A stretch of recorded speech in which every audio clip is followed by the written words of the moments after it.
they can live a brighter day. We say,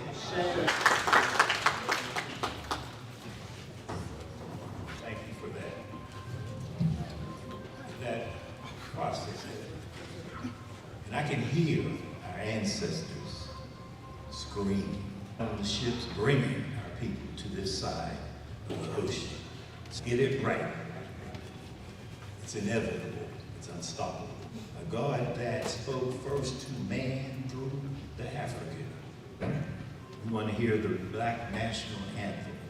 So it's cute. Like getting a wave off here. Sing a song for the hope that the present has brought. Facing the rising sun of our new day begun. Let us march on till victory is won.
Sometimes miracles come in strange ways.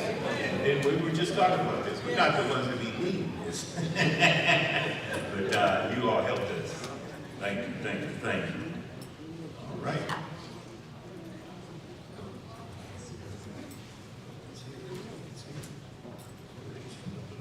We now have a pledge to the red, black, and green.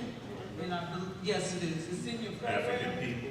If you take, pledge for African people. We are an African people is the title. If you have the program, it's on page 21. I'll give you a minute. If you have the program, please take it out. Okay, or you can repeat after us. How's that? Okay. Now you know when you do a pledge, you will not see.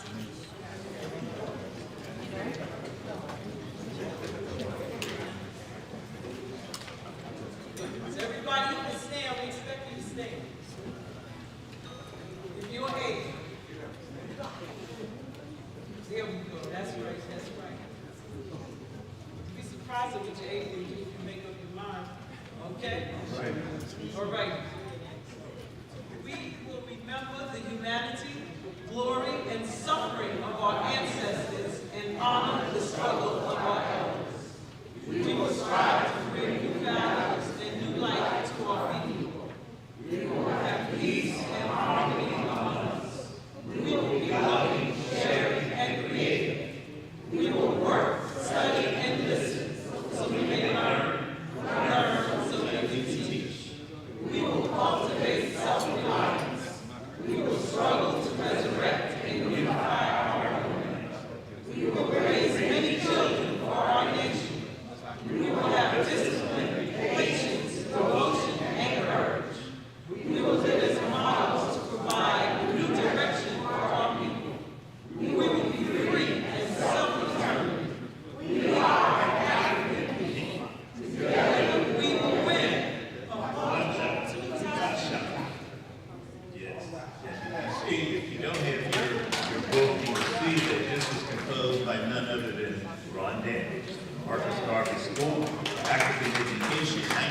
70. 70. The struggle is long. That's 53 years ago. Yeah. It's about the time this came together. Who I think that's around about when I was. Yeah, okay. Right. We have a cross-generational panel.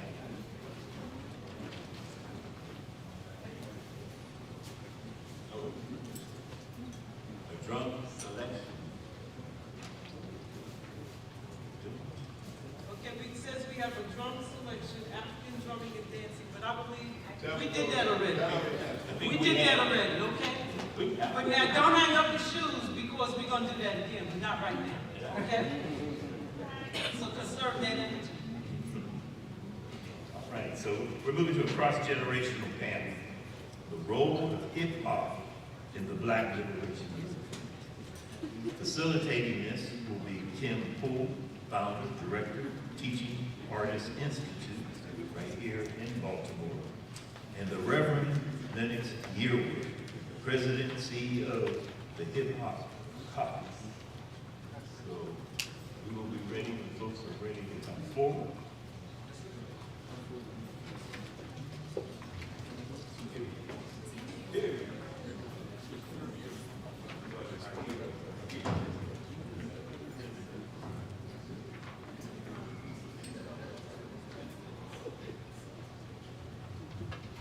Good evening, good evening. Man, folks, we supposed to get hyped when hip hop comes on a little bit. Good evening, good evening. It's an honor to be here. First and foremost, let me say, I can't see with the lights, but looking for just acknowledging Dr. Ron Daniels. Oh, behind me? Oh, okay. Give it up, y'all, for Dr. Ron Daniels.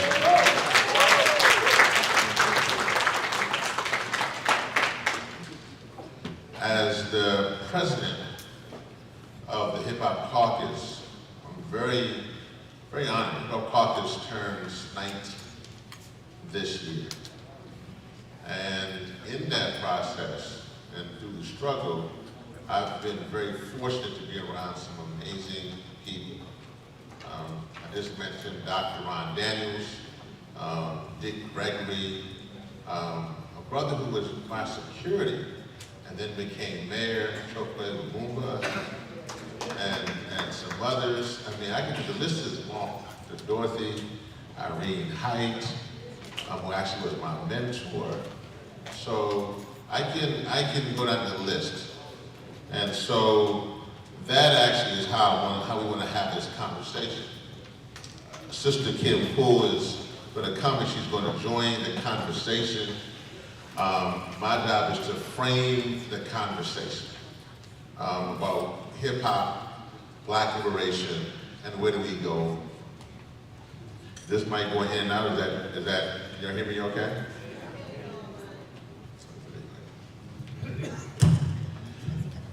So in this process of starting this conversation, the thing here working with particularly the hip hop generation, this year marks the 50th anniversary of hip hop.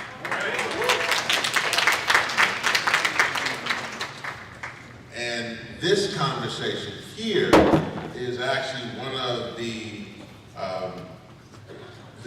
benchmarks, the goalposts of this conversation, that this is what is leading this year-long conversation for many of us who are in the culture. What does it mean for us in hip-hop? What does it mean for us to do this work? And what does it mean to do this work in the aspect of Black liberation and fighting for humanity? And so I want to first start with one of the things here. When I came in, I was actually met by my brother, Kamon Freeman. I don't know if Kamon is still here. Kamon is right over there. Actually, we have a podcast. You should definitely check it out, called The Coolest Show at the Hip Hop Caucus. And Kamon was one of that. I say that because he actually wrote a book called Nineveh, that I think you should check out. But the reason I bring that up is this reason here. We are at a critical moment. This is not a game. And these convenings, we have to be very serious about what we need to do at this time. Some of you, I hope, have not forgotten, but if you have, let me remind you that this time, 8 years ago, in the place you're sitting right now, on April 21st of 2015, the entire city of freedom fighters had led an uprising for the assassination and murder of Freddie Gray. Freddie Gray was killed by the Baltimore City Police Department on April 12th of 2015, and then died because of those injuries on April 19th of 2015, and then was laid to rest on April 27th of 2015. And the reason that I lead with that is because the whole world was watching the uprising that took place here. As a matter of fact, this system was so shaken. Let me stop here and acknowledge my co-presenter. Give it up, y'all, for Kim Poole.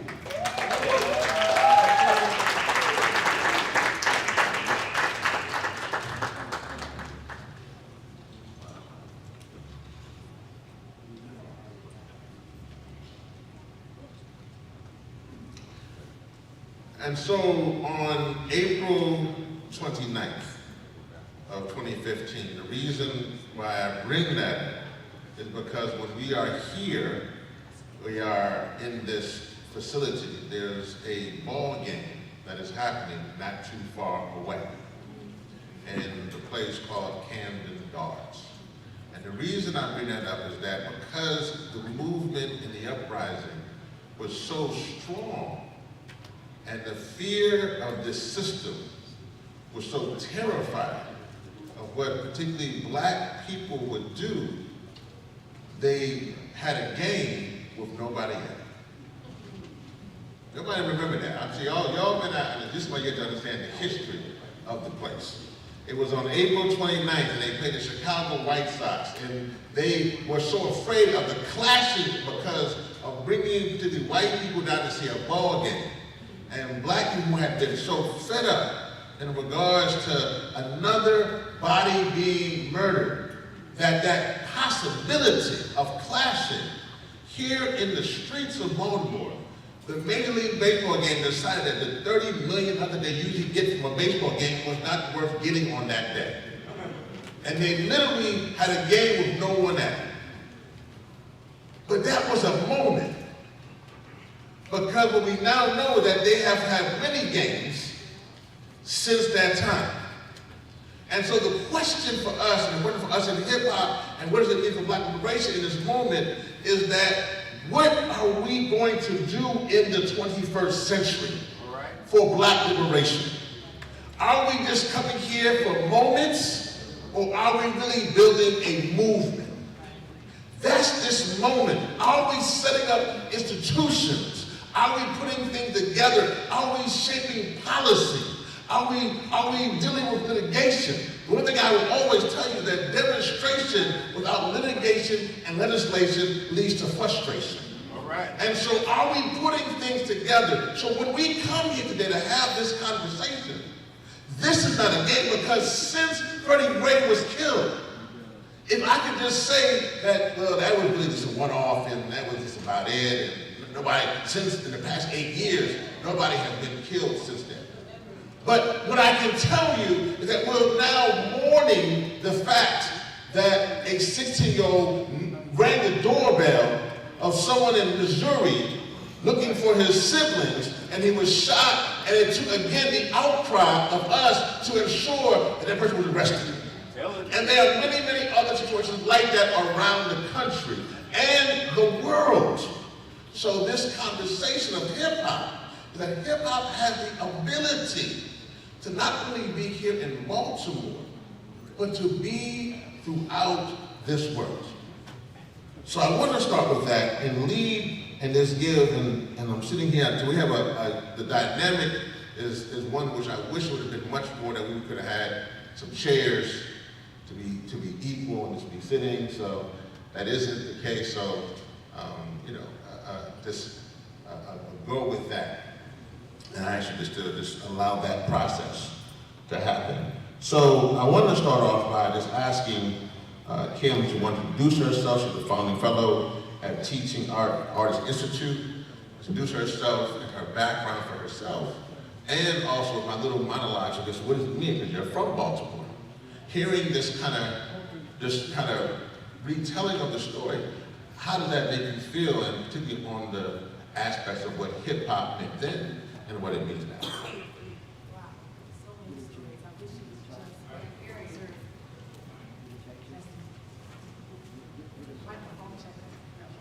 Talk to the mic.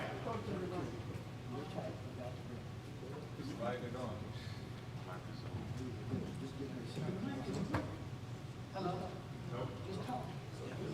Talk. Hello? All right, there we are. Thank you. It's not just in Missouri. Just over in Emerson, there were, how many people from Emerson, over west? Anybody from Baltimore here? Anybody? Thank both of y'all for showing up. Thank both of y'all. Nancy, thank Josh. I didn't know y'all names. Sad story. I was hoping somebody I didn't know. So like I know, that it's not just Missouri, that just a few months back on the west side in Emerson Avenue, there were high school students, 2 boys that were murdered. At Forest Park, just a month ago, there was 1 boy that was murdered on the school premises. And so when you ask me what I feel about what's happening in other regions and how that relates to what's happening here in Baltimore, what I'm seeing is different manifestations of the same trauma. And it's happening across generation. And we have to ask ourselves, what is different? And I think it reminds me of what you mentioned on the climate radio on your station, that we're no longer asking for equality. Now we're asking for the right to live. We're facing extinction. Right. Black boys, especially, they're on an endangered species list. At least they should be. And the question becomes, how did we start getting worse? Well, if you ask me, it's because the music stopped being in touch with our message.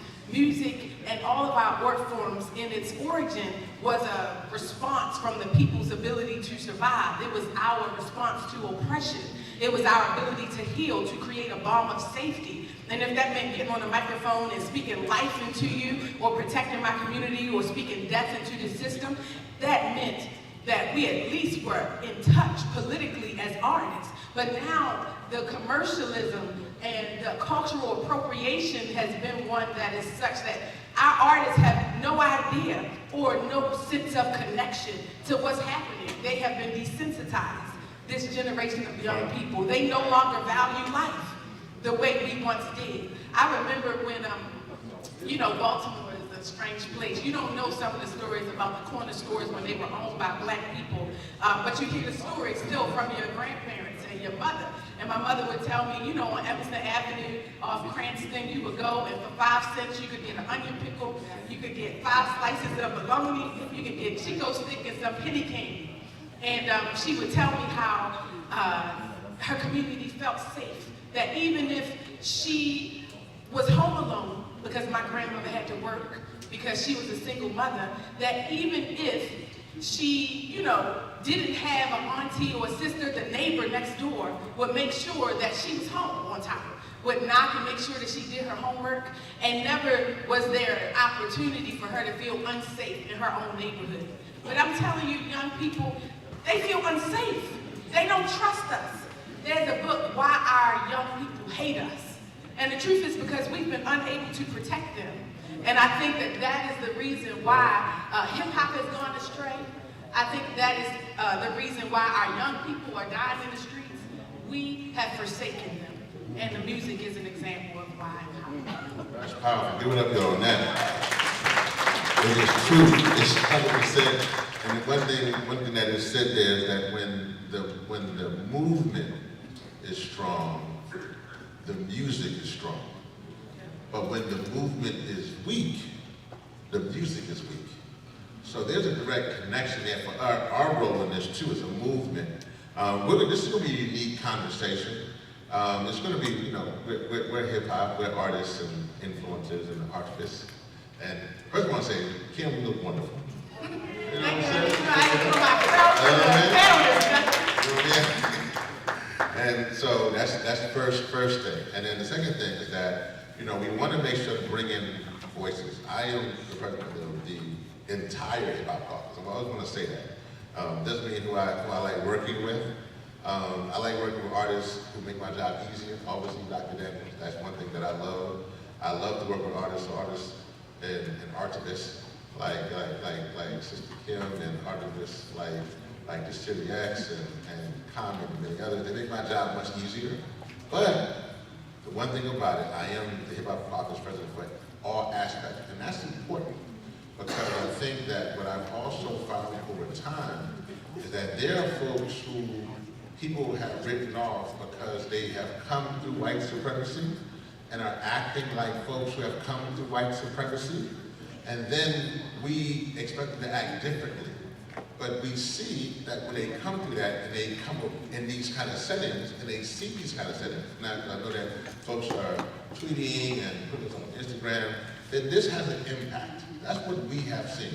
So this conversation will be our next kind of discussion on democracy, because the one thing here, we're going to kind of go to the video screen to kind of do a quick showing on some artists talking about that. So it's kind of like an interactive panel. But I do want to say this. So this question after the montage, after the video, I'm going to come to you, Kim. This is the question. Really, it's around, my hat is around Stop Cop City. And that's an uprising that's happening right now in Atlanta, Georgia. And I bring that up not to get, we can get deep into that because there's a lot of things we should talk about, but I really want to know the leadership. That what we're seeing from hip hop and the discussion is we are electing black city councils. We are electing black mayors. But sometimes we're not seeing the impact from that democracy. And so I'm gonna come to Kim and just let her think about that, but let's go to the video. This shows the Hip Hop Caucus is obviously trying to work with artists to make sure they can encourage people to be a part of democracy. But let's get to the next step, what we have to do to keep those politicians accountable. Video montage, please.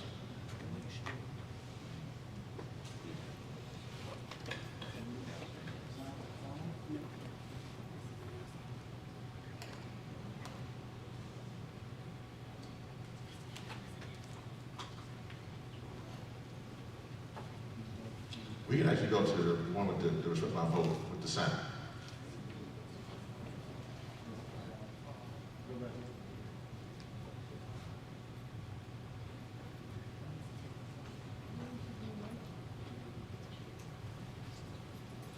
Yeah, so they're saying they want to get that. I want to make sure they can get that together. We're gonna figure out the interactive panel process in that category. So the question comes to you, Kim, in that aspect. We know the importance of democracy. We know the importance, or you can figure out for you, your thing was on voting. You want to discuss that. But the question is, after people are elected, they say one thing in the streets, and then something different in the streets. So how do we in hip hop keep them accountable? That's such a heavy question. There's so many different layers. You know, this conference, this convening itself is a part of the solution. This morning I was at a breakfast with someone, I can't think of her name, but she was representing the Vice President of Colombia, an incredible woman. And she spoke in Spanish and she had an interpreter, and she said what we had to do was create a political party for black people. That it didn't matter if he was Democratic, it didn't matter if he was Republican, in Colombia, once we decided to create a Black People Party, that's how we got the vice presidency. That's how we began to assert our power. And so, to me, she's even in a different situation than we are, because they're the majority in their country. We are not. Black and brown people maybe collectively, but I feel like we have some issues that are a little different, even though we have a lot in common. Is the video ready? I think I think they gave us either a real nice down, comfortable setting with the lights down, but I think, or the video's ready. I think the video's ready. Well, you know. 10 years ago, we were on the brink of economic disaster and engaged in 2 wars. Our communities were dealing with life and death issues, gun violence, police shootings, lack of health care, environmental injustice. Hip-hop had helped get out the youth vote before, but it wasn't enough. We had to build a stronger culture of activism in hip-hop that would increase our power. The power to make our communities safe, healthy, and prosperous. The power to stop wars and end poverty. The power to save lives. Our answer? Respect My Vote. A movement that mobilizes young voters, voters of color, returning citizens, and the most overlooked in our democracy. A movement that holds those we elect accountable. And a movement that defends our voting rights. Hip Hop Caucus launched Respect My Vote in 2008. T.I. was our first spokesperson. He believed he couldn't vote because of his record, but he learned he could and cast his vote that year. He campaigned around the country to help us dispel the myth that people with felony records do not have voting rights. And many artists and entertainers followed T.I. and used their platforms to get out the vote. We held one vote day in 16 cities and registered 32,000 voters in one day. We did a Get Out the Vote bus tour around the country and engaged students at HBCUs and people in their communities. On election day, we gave rides to the polls to women living in halfway houses. 2008 turned out to be a historic election, and it was the youth vote that decided the outcome. Respect My Vote has grown into the largest, most successful, and longest-running hip-hop voter mobilization campaign ever. We've mobilized voters in every midterm and presidential election since 2008. In 2012, 2 Chainz, like T.I., led the call for returning citizens to learn about their voting rights and go to the polls. In 2016, Charlamagne the God, Keke Palmer, Vic Mensa, Amber Rose, Wiz Khalifa, Snoop Dogg, and Ty Dolla $ign all took up the mantle and brought Respect My Vote to communities around the country. We have also made local artists and influencers spokespeople to engage and inspire their cities to vote. It hasn't just been artists. Music labels, media outlets, and technology platforms that drive hip-hop culture have all played a part in Respect My Vote. Over the past 10 years, Respect My Vote has set the stage for major culture shifts towards awareness, activism, and empowerment. The past 10 years have seen incredible challenges, and people have shown up in response in the form of bigger and stronger movements. The movement for Black Lives, Dreamers changing the course of immigration reform, Standing Rock, the largest peaceful movement of indigenous peoples in U.S. history, a powerful criminal justice reform movement with growing bipartisan support, the largest environmental mobilizations in history to stop climate change, and a national youth-led movement for gun reform. In 2018, woke is celebrated in our culture. Artists, celebrities, and influencers are aligning with social movements. The biggest stars on the planet are artivists, artists, and activists. It is a new wave of activism that was born from cultural expression and culture shifts in the face of divisive politics. We are dealing with serious challenges in our communities, but we've built more power, bigger platforms, and new ways to create change. We are not slowing down. The midterm elections this year are a defining moment for young people. Traditionally, young voter turnout drops in midterm elections, but not this year. Hip-hop culture has led the way with a new, awake, and motivated generation, and we will be heard this November. Respect my vote. Respect our vote.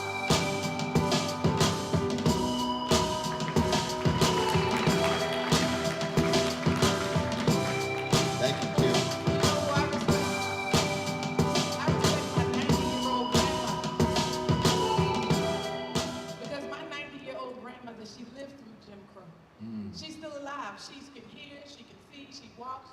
drive. I know that Dr. Maxine Ankara from Uganda is here. She's 89. She's still organizing conferences and still a part of the struggle for our liberation. And you know what? I respect that. Because they were water hosed in order to receive the right to vote. So if you ask me, do I vote? Yes, I vote. Do I encourage teaching artists within the Teaching Artists Institute to vote? Sure. But our issues are so much deeper, right? Because even though I vote to respect my grandmother's wishes, understanding that she has given her blood, sweat, and tears to this place in the world, Turtle Island. I understand that we are stolen people on a stolen land, and that foundational contradiction will plague us until we properly address it. And I think, you know, you said earlier that you're the head of the Hip Hop Caucus, and that was a holistic role, and it reminds me of the utility of artists and community function. In the African worldview, the artist is not just the hired help. They are like a part of community function. The griots, like the hip hop artists of the MC, they hold the history of the village. They teach the children to understand their identity and remind them of their lineage. Very important role. It wasn't like Hollywood. It wasn't like, you know, the beef on the track that we just enjoyed so much. It was a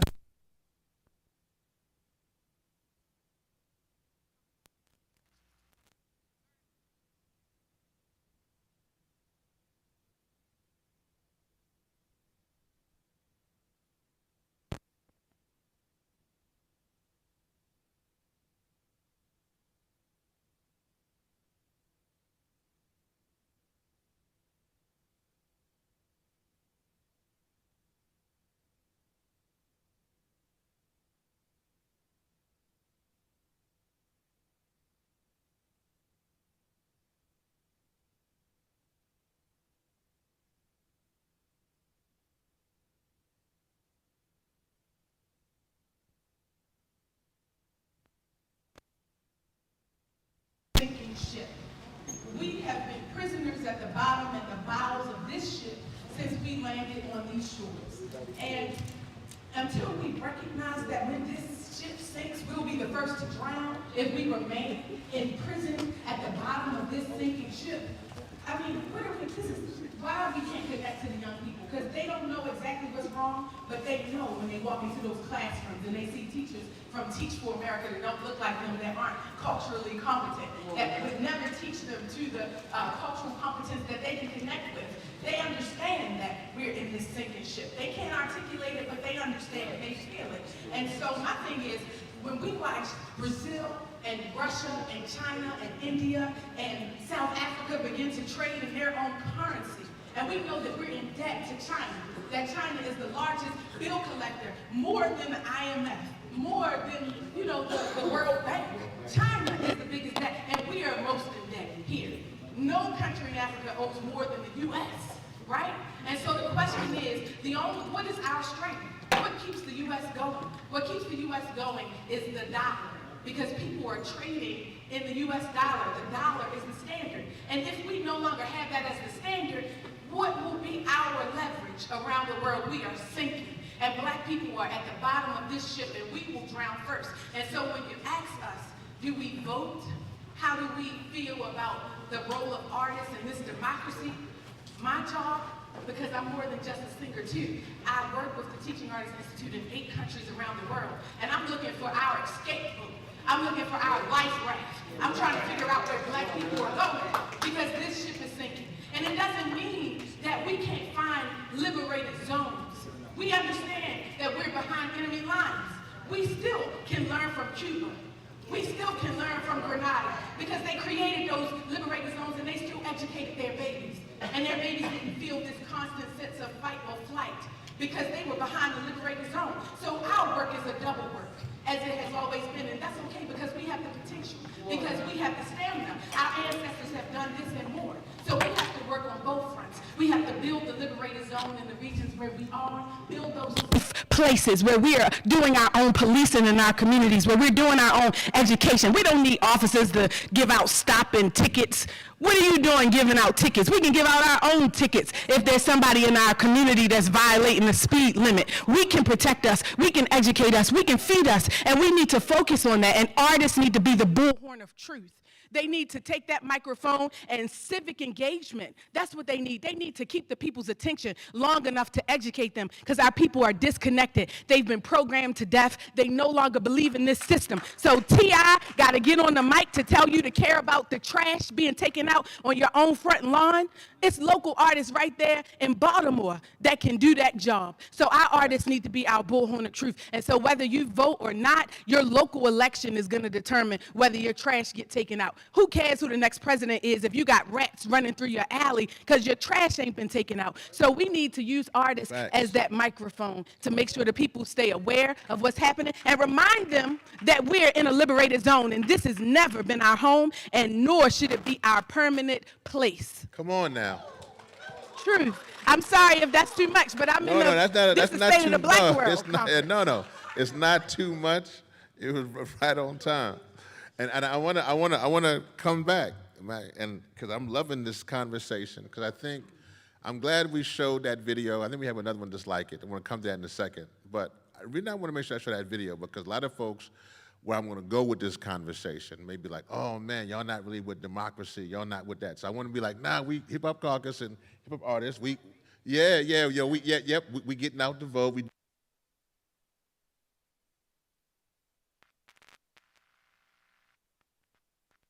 very important. So where do we go from here, right? And this is a sinking ship. The question really is this, though, and this is really something here that I think that in tomorrow's conversations, we'll get deeper into it. But I do want to kind of tee it up here, and that's this. The system, particularly of those who are in the civil rights movement,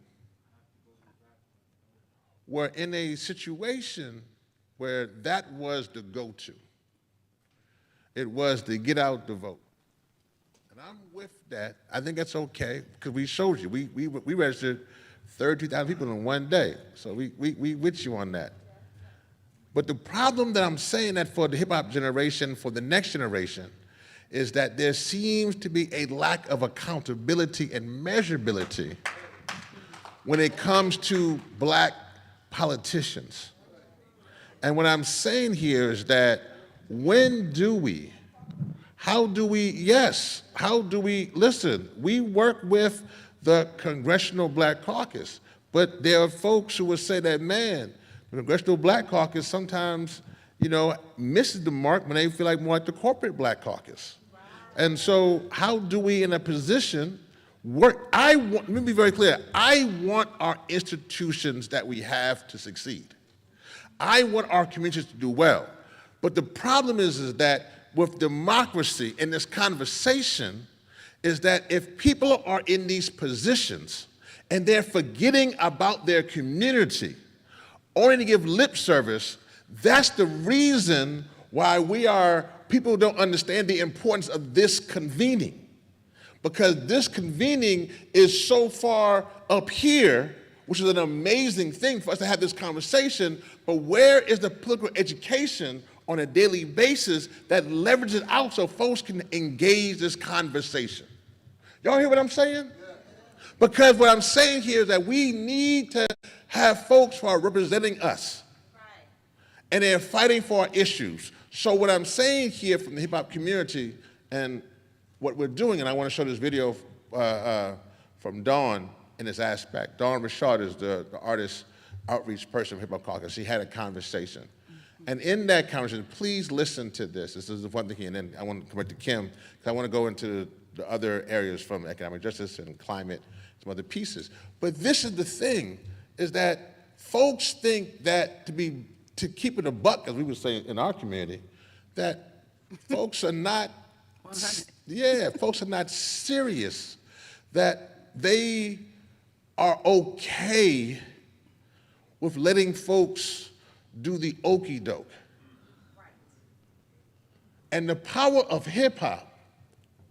Listen, I wore my fitted today here in this room. I wore my fitted about 3 hours ago when they asked me to come to the White House. My fitted and my whole, because it's Earth Day and climate, that kind of stuff, it didn't change. The comment that we put up in Hip Hop Caucus wasn't just about you're doing EO, which is great. When the first executive order for environmental justice came out, I was literally in college in '93. And then when it came out today, here I am today at the White House. But the comment that we came with today in our statement was that's fantastic. We got to fight for clean air and clean water, but this administration ain't doing enough when it comes to protecting black people as far as clean air and clean water in our communities. And we could say that. I don't feel bad saying that. I don't feel bad being in a position where I can be like, yes, you're doing good, but I can also tell you, you ain't doing enough. Why aren't we doing that within our community? So I'm gonna stop there, we can go to video, and Kim, I'm coming to you. Let's go deeper, right? Because we are having a Respect My Vote campaign, we're talking about the importance of voting. That's why we have you here. But I want our culture to know how powerful our voice really is. And I wanted your perspective specifically to even sit down with you because it's really interesting to be a parent right now. Yeah. And not only be a parent, but be a person of the LGBTQIA+ community as well. Mm-hmm. You have 2 black boys. We've seen incredible harm with police brutality. Mm-hmm. We've seen for black men. So how do you raise that? And then school shootings and what Uvalde just was, and just having a child go to school in this time. I'm asking and speaking of all this because I want to know how important it is to vote right now. Yeah. How do you feel as a voter? Are you registered? Of course I'm registered, Are you yes, registered? of course, Okay, yes. you're a registered voter. Yes. So then what does it mean for you to vote right now in this climate? It's super important. But I want to say, you went back and you were talking about our voice as a community and my son's voice, because I realized something, that my sons felt like they had a voice in so many areas, but not in politics. Ooh, that's powerful. How old are they, by the way? My sons are 25 and 21 now. So they're right on newly voters, yes, right? Newly voters. But when they were 18, because I registered them both at 18, took them through the process, both of them gave me a lot of pushback. Yeah. And now this is after watching their father be in politics, lobby legislators, go to Congress. I work with President Barack Obama. This is you being involved in and so they've seen it. Yes. And both of them said, no one cares. This don't matter. This system is, it is what there was always something. And I just realized, I was like, so you don't think that your voice matters? You don't think that what you have to say is worth enough? And it broke my heart. And I realized, I had to reflect, and I was like, well, I guess I was that way. And I guess just as black people or people of color, we are taught very early on that when it comes to systemic things that we don't have power, so why even try? Why even go through it? Why even go through the hassle? Just survive and deal with it. And that's part of voter suppression as well. That's part of voter suppression. They use it. You know what I mean? They know, they're like, oh, we're gonna tell them their vote doesn't matter, so they're not gonna get up and fight for it. And so it was me literally building my children's self-esteem up. And this might seem weird when we're talking about respecting our vote. It was me telling my sons to respect their voice first so that they could understand how to respect their vote. Powerful, powerful, powerful. Kim, who are some of the international artists working on democracy that you want to lift up? You have any international artists you want to lift up in democracy, or? Oh yeah, y'all met him last night, Bobby Wine. Yeah. He's an example. But more so, all of the local artists in the regions where we work, I hope that you all will join us. Having a Respect My Vote campaign, we're talking about the importance of voting. That's why we have you here. Yeah. But I think Dawn I want our culture to know how powerful our voice really is. You got the And AV. I wanted your perspective. Thank you so much. Go ahead. I'm sorry, Kim. Go ahead. Yeah, but before I'll talk about the artists, but I want to respond to what you said. No, most definitely. Politically. You know, it's not that black elected officials don't want to represent us. They understand the situation that we're in, but you have to remember that they are an extension of the ideals of the system that they're working for. They come into the system wanting to change things. Oh, I'm sorry. Hello? Yeah, there you go. Yeah, so I said that elected officials do want to do their job. They even want to go above and beyond. We talk about Barack Obama, but I won't talk about him. I'll just talk about my own city right here in Baltimore, Mayor Brandon Scott. He's a young boy. I mean, I say that, he's a young man. I take that back, he's not a boy. He's a young man. And he came to the press conference. He supports this. He couldn't even make time in his schedule to be here for the mayoral breakfast. Other mayors coming into the city. Why? Because they determine his schedule. He don't determine his schedule. He is a figurehead representing an agenda that is bigger than himself. And so when you see this person as a person, now you're confused about their real power, and now you're mistaking their true self for the agenda of the system that they work on behalf of. And so I think that's unfair to say, you know, you are the problem. And black people, again, we're confused. We're always confused by these antics. You know, yes, you may still be our skin folk and our kinfolk, but if you are working in the system, you are a part of it. And at the end of the day, you will uphold it, or you will be removed. You will be replaced immediately.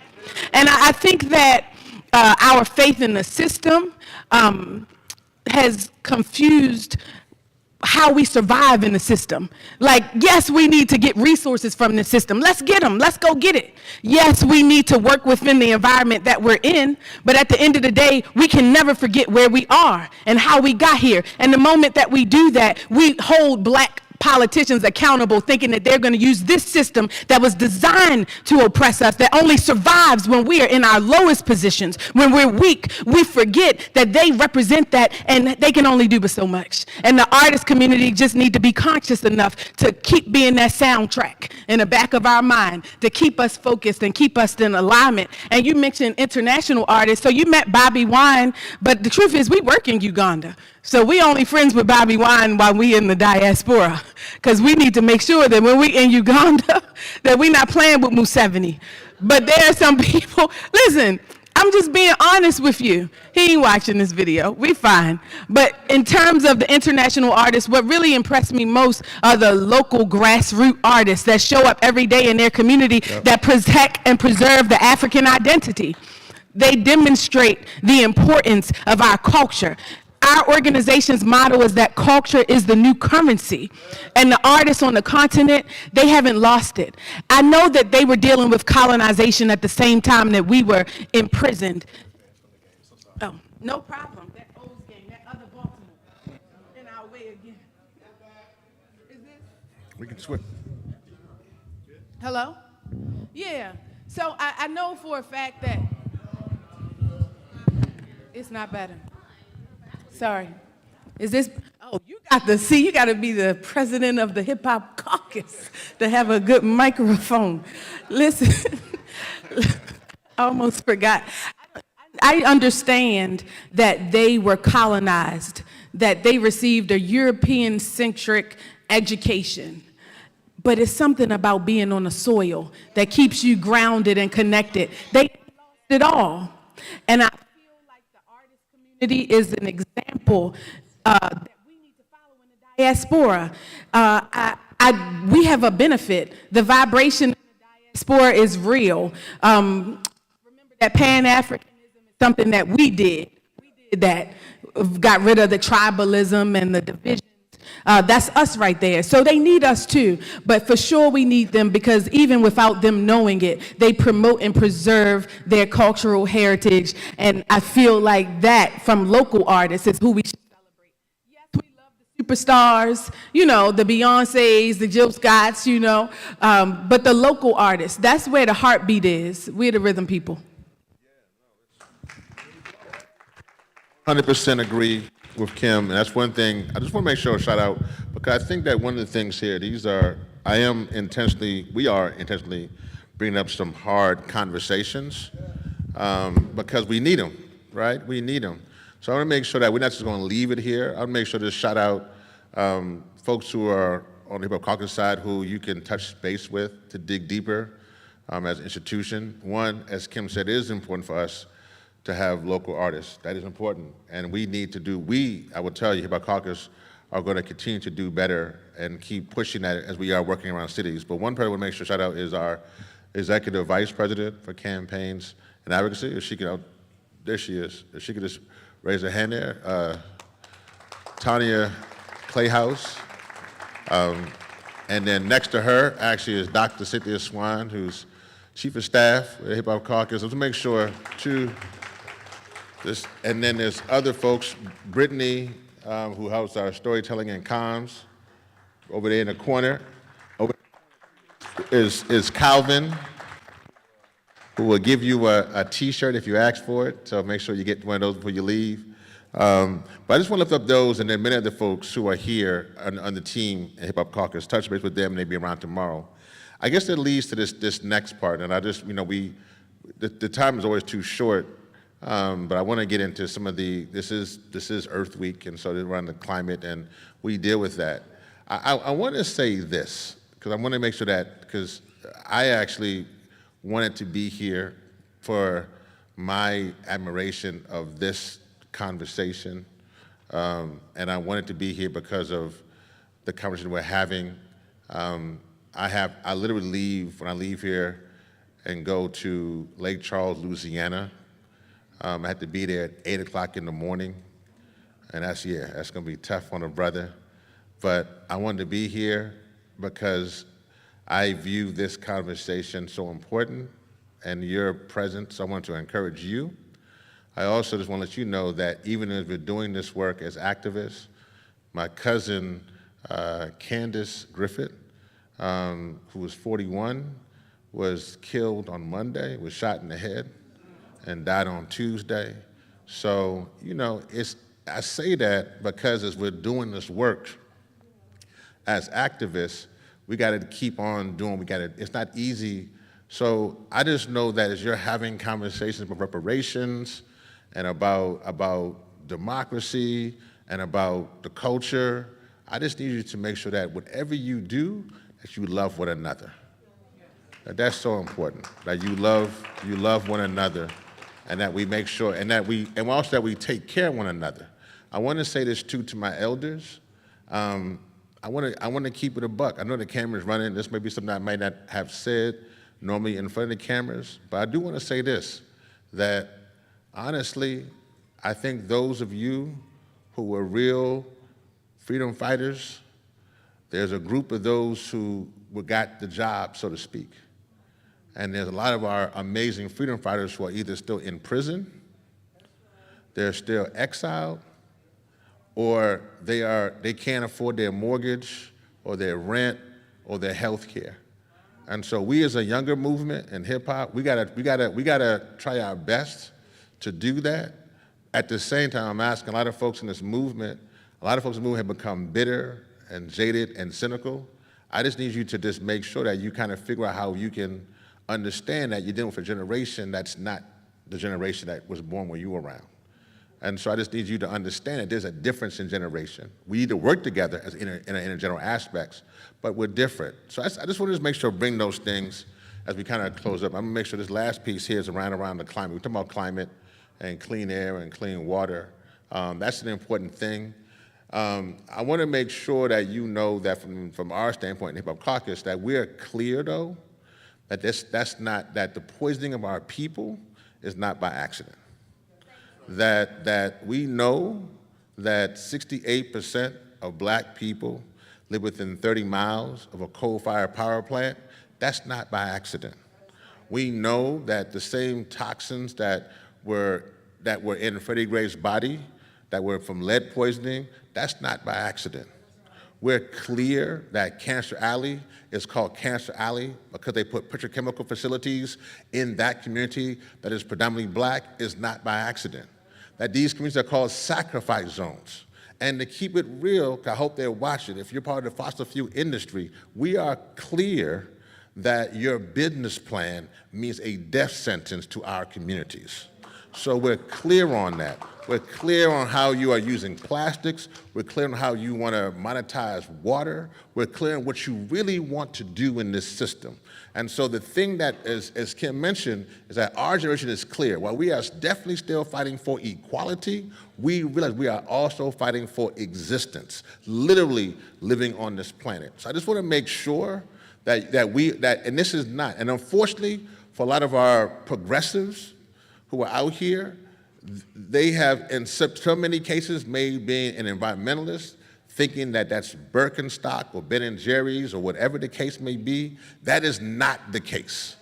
It is not about being from Sonoma County or Vermont.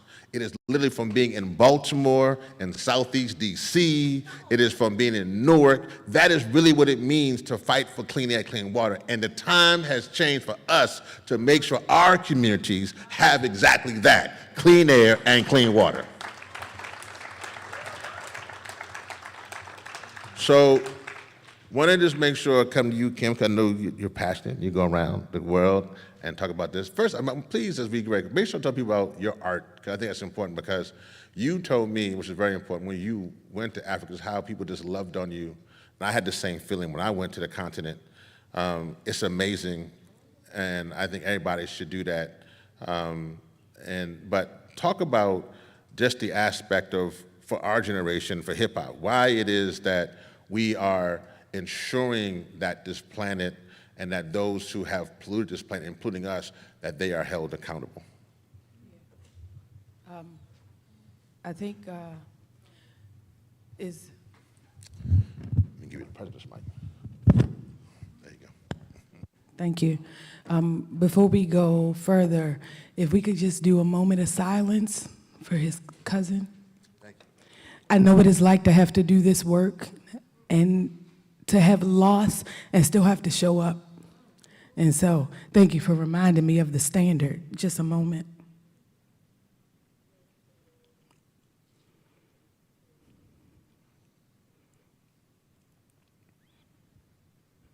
Thank you. Listen, we are the quintessential human being, Black people. We're the first people. We created culture, civilization. That's not just something that's ancient history, it's now. We have to understand our responsibility to uphold life, to protect life. We have to make sure that as the quintessential human being is the standard. Too many of us are gone before their time, and the continent reminds me of that. So you asked me to talk about my art. I don't know. You got threw me off a little bit. You know, I be spit fire. I be ready. You got me. I don't know. Wake up, everybody. No more sleeping in bed. No more backwards thinking. Time for thinking ahead. The world has changed so very much from what it used to be. Yes. Listen, I'd rather show you better than I can tell you. You know what I mean? Please, as an artist, I'll always be a singer. I just understand. And it's not bigger than music. You know, people say, oh, it's bigger than music. Somebody said it's bigger than hip hop. I want to tell you that vibration is so different. The visual arts, what happens, you see, when you see a picture, let's say her beautiful dress, her jacket is purple. You see my eye, my iris, it interprets for my brain what I'm seeing. It travels on my occipital lobe to the back of my head, and my eye is the translator that tells me that her jacket is purple. You know, somebody don't want y'all to get this knowledge I'm dropping. That's why the microphone. But listen, her jacket is purple. My eye told me it was an interpreter for my occipital lobe in the back of my head. But vibration is very different. Music is very different. If I plugged electronic nodes to my brain and I played a chord progression, pentatonic, right? You could interpret, you could see through a monitor what chord was being played based on the vibration, the highlighted vibration on the screen. There is no interpreter. Vibration, you feel that directly. And so, thank you. You feel that directly. No?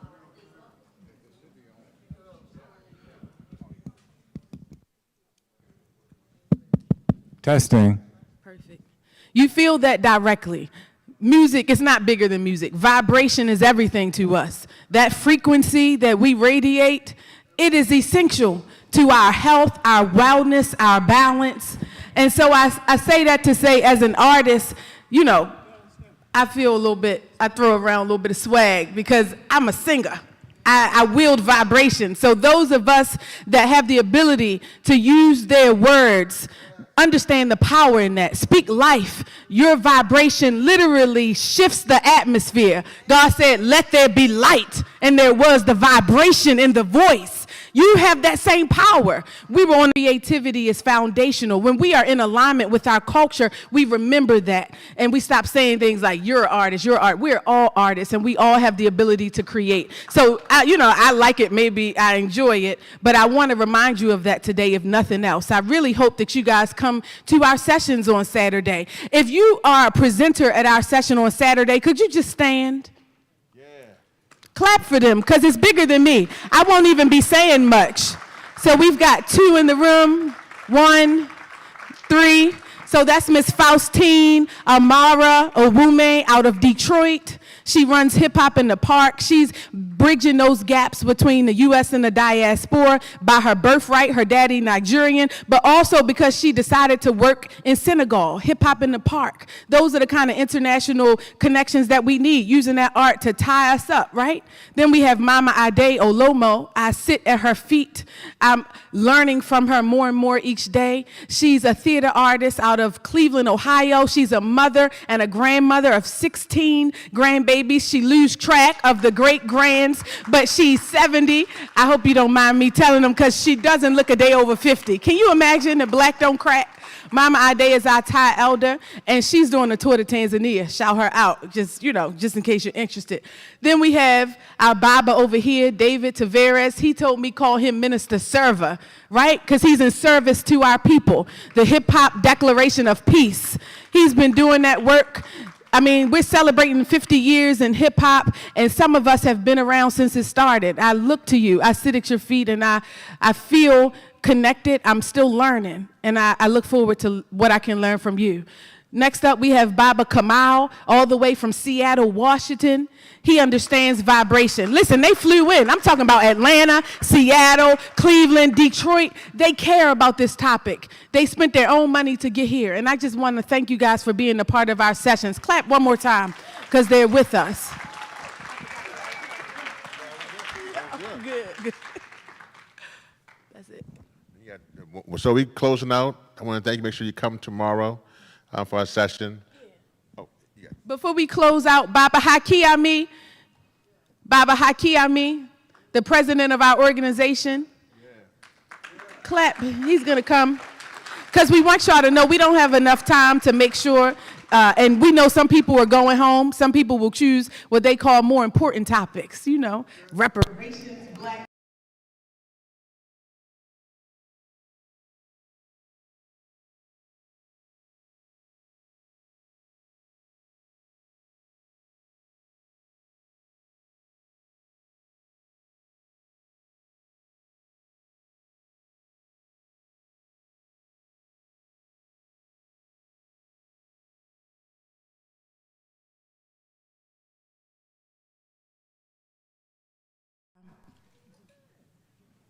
Thank you. Give us a strong black hand.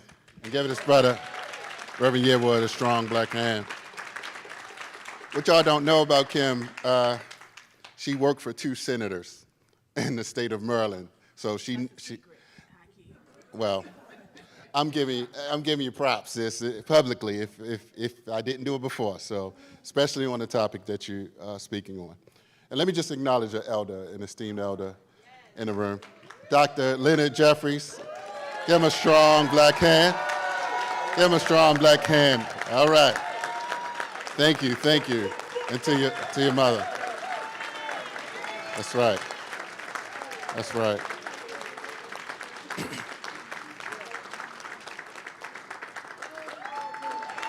Yes, thank you. Alhamdulillah. Yes. Chuck D said, Africa, rap, hip hop is the future in Africa. And so the Teaching Artists Institute, we are excited about the potential and connections that we have established in Africa. We want to be like the Hip Hop Caucus with all these members, you know, all over. Well, DC, you got an office in DC and LA. And so if you all want to connect to someone like Kim, you can join the Teaching Artists Institute. I want to encourage you to do so. But I'm going to read through the schedule because we want you all to know we put a lot into today, the 50th year of hip hop. And let me get down here. So we're starting it off at 9 a.m. with a breakfast listening party, Sounds of Time. For 60 people. 60. So we'll stop the breakfast. Yes. And some people already have designated space and tickets, so whoever else comes, let them come, right? And then the 10 a.m. Deep Roots and Rhythm, Origins of Hip Hop, all right? 10 a.m., that's Baba Jabal Harris, if he's here. Mama Day Aloma, Brother TC. He's somewhere? Okay. All right, so that's a beautiful morning session. Let's see what else we have. Okay, 1 p.m. Happy Earth Day Hip Hop, celebrating both Earth Day and hip hop, and a hip hop African video. Some of the artists from global places where we work, so we will be showing some of their videos that they've sent in. And 1:30 to 2:30, Youth and Hip Hop. Faustine, Faustine, okay. Brother David, Minister, who was that, David Terrace? That's you, right? Minister Sarah, right.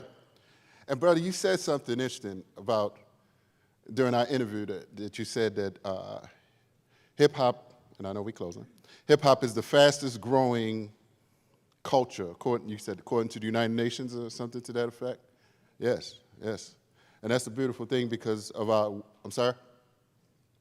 because of our work in Uganda, which is one of the youngest populations on the planet.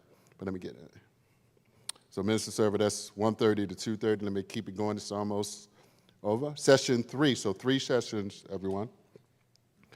A global grassroots luncheon, hip-hop policy of concern for global African people. And I'll be moderating, Haki Ami. Bobby Wine from Uganda. Dr. Burrow Beekman from the Netherlands. All right, let's give a strong black hand from the Netherlands. And that's right, none other than former State's Attorney Marilyn Mosby. Give her a strong black hand. Come on, y'all.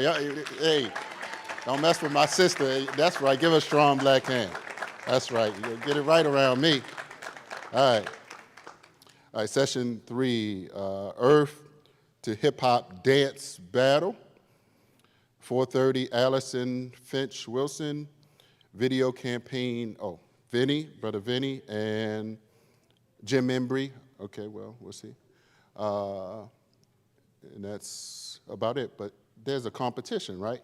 There is. Then somebody can... Yeah, so I believe in working in real time. So we're gonna have a dance battle and the audience is gonna choose. We're gonna give out a cash prize to hip hop. They're gonna do beatboxing and b-boy break dancing and a little pop and lock and all of that. And so the audience will choose. So we wanna make sure that we have some artists that walk away with a few dollars. So we're gonna do that. And then our last session, as he mentioned, Earth to Hip Hop. You know, what the Reverend Yearwood said is that we have to, as a future, right? When we look at Afrofuturism, we have to think about Mother Earth. That was our job. We're the safekeepers. You know, water is a everybody. Air is a everybody, right? And our people, the climate injustice, we've always experienced that. The food deserts, you know, living in a place that don't sell fresh vegetables and, you know, produce. We experienced that in Baltimore. We used to have Arabers, people on horseback that with a cart would drive through the neighborhoods and make sure we ate. That culture has, you know, started its decline, or I'll say it's on its way out. So definitely climate justice is how we're gonna end out today. And Vinny Mwano, raise your hand, Vinny. There he is. We're going to do a video campaign because, again, we're working in real time. This is not just a talk shop. We're not just coming up here to talk to you all. We want you to be a part of this video campaign. So if you come on Saturday to our sessions, we want to interview you. We want you to tell us best practices, bring your experiences in the neighborhoods, tell us what's happening on the grassroots area in your neighborhood. This is an opportunity for us to have a nationwide and international video campaign. So please help us to do that by participating in our sessions. That's it. So please come tomorrow. I just want to say, Kim, actually, thank you for that moment of silence. I appreciate that. A lot of my team actually didn't. I actually told some of my leaders not to tell my team that what had happened, and so a lot of them just heard along with you. So that's just one of the things there. So I just really want you to come in tomorrow. And I just want to say this to the elders. Really want to say this to y'all. I don't know if you've been told thank you enough, particularly elders who love our people. And I just want to say to you, thank you. And that from the hip hop generation, you may not sometimes feel it. We love you. Thank you for your scholarship. Thank you for writing so many books, my goodness. And those books are amazing. Thank you for writing so many books and detailing our history. Thank you for holding people accountable. And I just want to say thank you for, I need you to not think that your work was in vain. I need you to just know that there are so many of us who are ready to do everything we have to do for the liberation of our people. Go home knowing that we will be free. And my boys to me all the time, stand up, and as the late, great Chocolate Lumumba used to always tell me, who was my security and he became mad, which is always crazy to me, he always said, Rev, never forget to free the land. Free the land. Free the land. Thank y'all so much. Good night. See you tomorrow.